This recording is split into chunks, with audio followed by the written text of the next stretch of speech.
Hello, in today's video I'll show you how to monitor your cooking on Cookidoo app with ThermoMix TM7. If you have ThermoMix TM7 and the Cookidoo app, first let's make sure everything is set up correctly. So we need to click on the account profile icon in the top right corner, then go to remote access and make sure all the permissions are enabled here. All of these. At least these. Bluetooth can be disabled if you don't want to use that recipe handover, which is covered in a different video about recipe handover. Now, if it displays an X on something, you could just click on that and then allow a permission. Later, it'll once you start cooking something, like let's say I'll do this, I'll just set it to like 5 minutes, let's do 5 minutes and that. Okay, now it will appear on my phone in the very top right here, as you can see. I can click on it and then it will show up right here. Then it'll tell me to allow live activities if you have an iPhone. Then you need to scroll down and select allow live activities.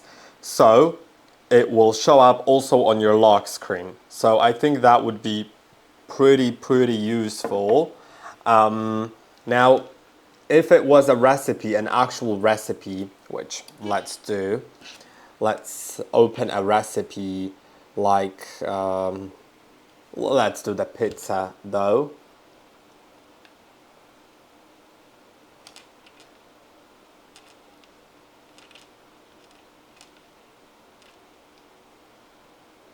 Let's do kneading. Then it will appear on my mobile phone as well. At least it should. I'm not sure if kneading appears. Yeah, I've noticed that it probably the kneading probably doesn't appear. Let's try mixing. I'll cancel the recipe and let's try mixing. And that one should appear.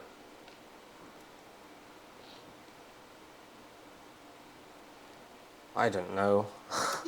Maybe it just happens for longer processes.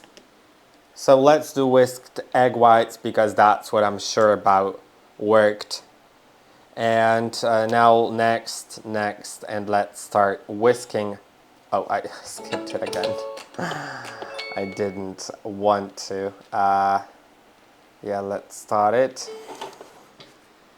Then it should appear. Yeah, it does. It is right here at the very top and I can see the progress, and if it's a recipe I can actually click on it to view more details about the recipe.